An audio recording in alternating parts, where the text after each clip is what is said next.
شرع لكم من الدين ما وصى به نوحا والذي اوحينا اليك وما وصينا به ابراهيم وموسى وعيسى ان اقيموا الدين ولا تتفرقوا فيه. دین کو قائم کرو، پورا نظام دین کا ہو جائے، پھر آپ کی عدالتوں میں بھی اللہ کا قانون ہوگا، پھر آپ کی پارلیمنٹ کے اوپر بھی لکھا ہوا ہوگا اللہ اور اس کے رسول کے قانون کے خلاف یا کوئی قانون نہیں بن سکتا، اس کے اندر بن سکتا، پھر آپ کا نظام رسولی جو ہے ختم ہو جائے گا. جو بھی شراکت ہے، مضاربت ہے، جو شکلیں ہیں اللہ نے اس کے رسول نے بتائی ہیں، اس پر آپ کا نظام چلے.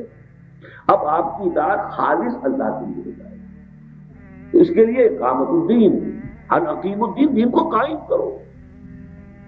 اسی لیے کہا تھا اہل کتاب سے کہا گیا سورہ مائدہ میں، وہ آیت سے آپ گزرے ہوں گے کہ قل یا اہل الکتاب لستم علی شیء حتی تقیموا التوراۃ والانجیل وما انزل الیکم من ربکم. اے کتاب والوں، اہل کتاب تمہاری کوئی حیثیت نہیں ہماری نگاہوں میں جب تک کہ تم تورات اور انجیل کو قائم نہیں کرتے. تورات انجیل میں احکام ہے، ان احکام کو نافذ کرو. اگر یہ نہیں کرتے تو پھر تمہاری ہم سے کوئی، ہمارے سے کوئی تعلق نہیں، تمہارا منہ ہی نہیں ہے کہ ہم سے بات کرو. وہاں پر کبھی کبھی میں کہا کرتا ہوں کہ ذرا ایک دفعہ یہاں اہل کتاب کی بجائے اہل القرآن کو لفظ رکھ دیجیے. قل یا اہل القرآن لستم علی شیء حتی تقیموا القرآن. اے قرآن والوں، قرآن کے ماننے والوں، تمہاری کوئی حیثیت نہیں جب تک کہ قرآن کو قائم نہیں کرتے، نافذ نہیں کرتے. ہم نے قانون دے رکھا، وہ نافذ نہیں کرتے. ہم نے ایک نظام دے رکھا، وہ نافذ نہیں کرتے. اور آ کر ہماری جو ہے وہ تپسیا کرتے ہیں کھڑے ہو کر، اور صرف وہ نماز پڑھ لیتے.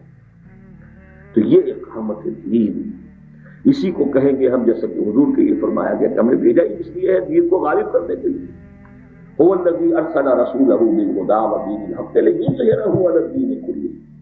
یہ دین مغلوب رہنے کے لیے نہیں بھیجا اللہ نے، دین غالب رہنے کے لیے بھیجا. الحق یعلو ولا یعلی علیہ. حق کا یہ حق ہے کہ وہ بلند ہو، نہ یہ کہ وہ اس کے اوپر کوئی اور سر بلند ہو جائے. جیسے حضرت ابو بکر نے فرمایا تھا ایبدل الدین وانا حی، کیا میرے جیتے جی دین میں ترمیم کی جا سکتی ہے؟ ابھی ابو بکر زندہ، یہ ترمیم نہیں ہو سکتی کہ نماز کو ہم پڑھیں گے، زکوٰۃ دیں گے، دین کی یہ تقسیم نہیں ہو سکتی. خدا کی قسم اگر کوئی اور میرے ساتھ نہ نکلا، میں اکیلا جاؤں گا اور مانع زکوٰۃ سے جہاد کروں گا، اپنے گھر کروں گا.